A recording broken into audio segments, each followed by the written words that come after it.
Listen, I'm a big fan of the Super Nintendo, but its controller is one of the worst things that ever happened to video games. That freaking thing is the embodiment of pure evil. It's a curse on all of us in the games that we loved, not so much because of the way it feels or plays, but because of what it helped to start.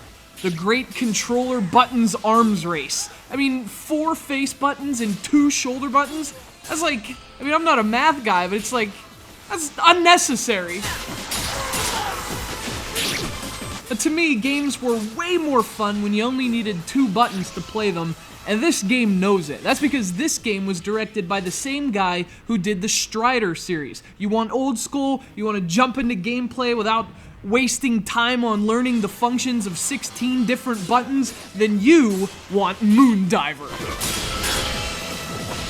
Released earlier this year to Xbox Live and the PlayStation Network, Moondiver's been called Strider for the 21st century by the team behind it, and honestly, that's not too bad a description of Moondiver. This is an old school 2D action game. In fact, it's a very old school 2D action game, and depending on your tastes, that might be one of its shortcomings as well. So you choose between 4 unique characters at the start of the game, each of which possesses strengths and weaknesses unique to that character. And once you've locked in a choice, you set off on your adventure through this futuristic world on the brink of an apocalypse. A small boy with the ability to give life to the lifeless has already destroyed most of the planet, creating a scourge of murderous machinery that has left mankind at the edge of extinction. That's where you come in, because you are a Moondiver, and you're humanity's last hope. You're also a ninja, which, that may or may not be a related issue. A Moondiver just looks old school, and watching this footage, you might think of games like Castlevania or Ninja Gaiden, let alone the obvious Strider. And if you like all those classics, Moondiver is really a game for you, and it looks old school because it is old school. So you probably know the drill. Run through the levels, slash up the enemies, and do your best to survive. The combat is really simple and addictive. It's very arcade-like, and because of that, it's immediately satisfying. But at the same time, there's definitely an inherent degree of shallowness to what you can do in this game. However, the gameplay is definitely enjoyable enough that it doesn't bother you.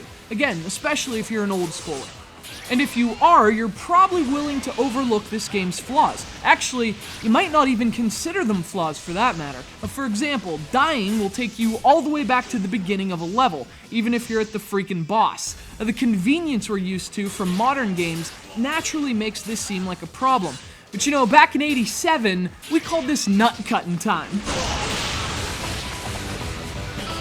So there are definitely some old school quirks in Moondiver. It's brutal, there are no checkpoints, it's kinda shallow. But the game also has some modern flair as well, in the form of some light RPG elements. You can level up your character at the end of each level, and that goes a long way in making the game's repetitive combat seem worthwhile. It's really an excellent addition and a perfect fit for a 2D action game.